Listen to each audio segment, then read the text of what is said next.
यदि आपने इस चैनल को सब्सक्राइब नहीं किया है तो सब्सक्राइब बटन दबाएं। नए वीडियो की सूचना पाने के लिए बेल बटन भी दबाएं। साथियों नमस्कार। DM India online YouTube channel में आपका हार्दिक स्वागत है।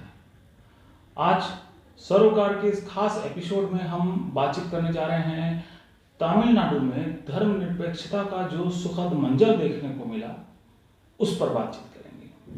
बस रिक्वेस्ट यही है कि आप इस वीडियो को पूरा देखिए।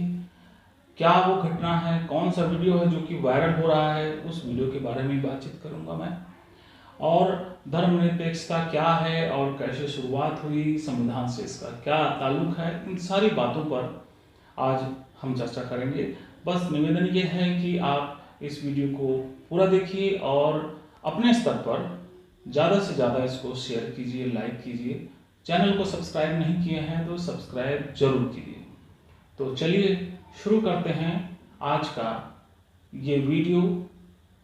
तमिलनाडु में धर्मनिरपेक्षता का सुखद मंजर। तमिलनाडु में धर्मनिरपेक्षता का सुखद मंजर देखने को मिला। ये तब देखने के लिए मिला जब एक वायरल हुआ एक वीडियो और लोगों के बीच में इस वीडियो की चर्चा हो गई और ये चर्चा आ गई कि भारत एक धर्मनिरपेक्ष राष्ट्र है जिसमें सभी धर्मों का समान आदर होना चाहिए, क्योंकि देश का जो बहुसंख्यक हिंदू है, जो दलित बहुजन पिछड़ा वर्ग के लोग हैं, जो 85% लोग हैं, वो धर्मनिरपेक्ष राष्ट्र चाहते हैं। तो संविधान के अनुसार भारत एक धर्मनिरपेक्ष देश है।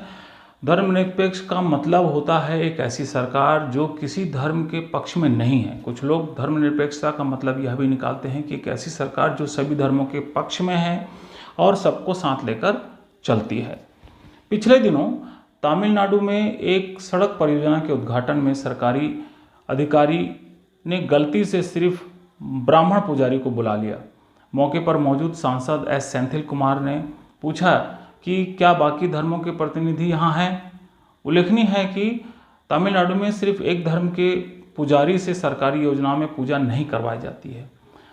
आमतौर पर पूजा होती ही नहीं है। दरअसल तमिलनाडु राज्य के धर्मपुरी सीट से लोकसभा सांसद एस सेंथिल कुमार एक सड़क परियोजना की भूमि पूजा के लिए अपने गृह जिले पहुंचे थे। यहां पहुंचने पर उन्होंने लोक निर्माण विभाग के कार्यकारी अभियंता से पूछा कि क्या उन्हें पता है कि एक सरकारी समारोह को इस तरह से आयोजित नहीं किया जाना चाहिए, जिसमें केवल किसी खास धर्म विशेष की प्रार्थना शामिल हो। उन्होंने अधिकारी से पूछा कि आप यह जानते हैं कि नहीं।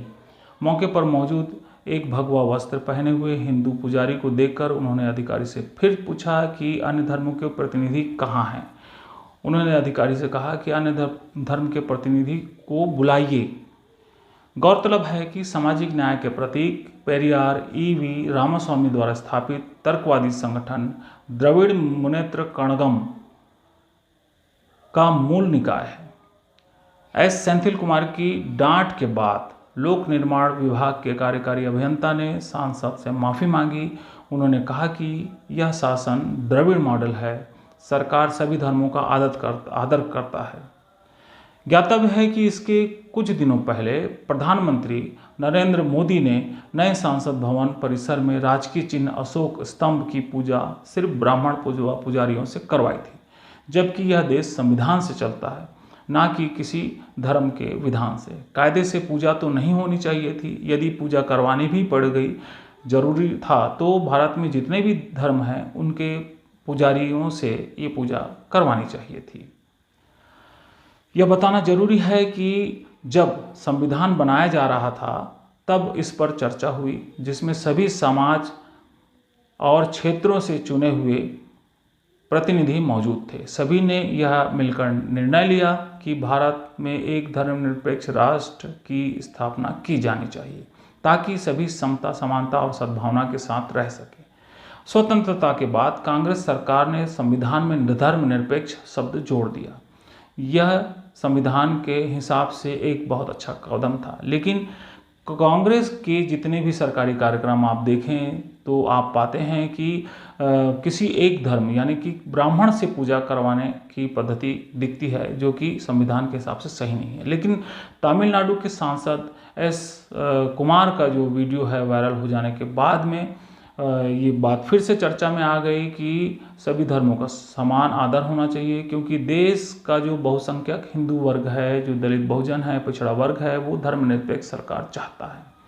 दरअसल भारत एक ऐसा देश है जिसमें कई धर्मों, सैकड़ों पंथों को मानने वाले लोग रहते हैं। देश को अखंड बनाए रखने के लिए यह आवश्यक है कि सभी धर्म एवं पंथों का बराबर सम्मान किया जाए। यह तभी हो सकता है जब आप सरकार और धर्म के बीच में दूरियां बना के रखेंगे।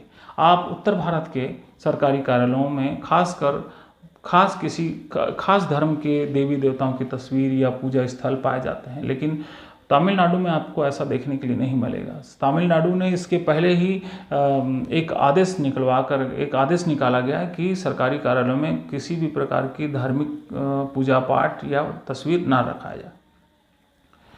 तो ये बिल्कुल सही बात है कि रामास्वामी का बड़ा प्रभाव है तमिलनाडु में। यही कारण है कि तमिलनाडु देश के उन्नत राज्यों में एक है। महत्वपूर्ण तथ्य यह है कि सरकार को सभी टैक्स देते हैं, सभी धर्म के लोग टैक्स देते हैं, पंथ के लोग टैक्स देते हैं। इसीलिए सरकार को जो टैक्स का पैसा है वो किसी खास धर्म के ऊपर खर्च करने से बचना चाहिए। यह संविधान की भावना के खिलाफ है। जनता चाहती है कि उसे सड़क मिले, पानी मिले, बिजली मिले, बेरोजगारी से देश निजात पाए, सरकारी मेडिकल इंजीनियरिंग कॉलेज खोले जाएं और शिक्षा व चिकित्सा जैसी बुनियादी आवश्यकताएं सस्ती हो जाएं।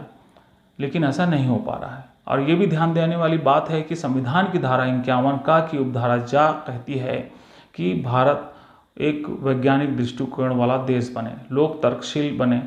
धर्म एक निजी मामला है और उसे घर और पूजा स्थलों तक सीमित होना चाहिए।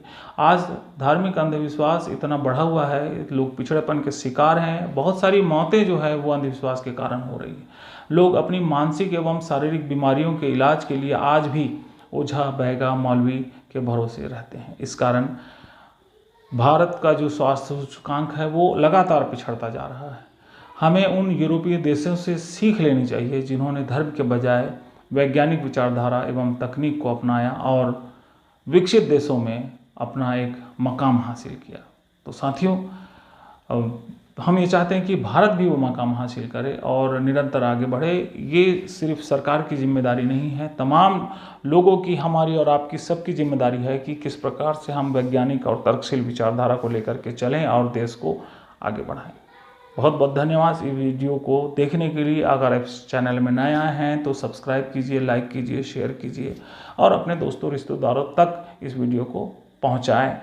ख़ास तौर पर ऐसे तर्कशील, तर्कवादी, विज्ञानवादी वीडियो को देखने के लिए हमसे जुड़े रहें। हम फिर मिलेंगे आपसे अगले वीडियो में। तब तक के लिए बहुत बहुत धन्यवाद। नमस्कार। जय संविधान।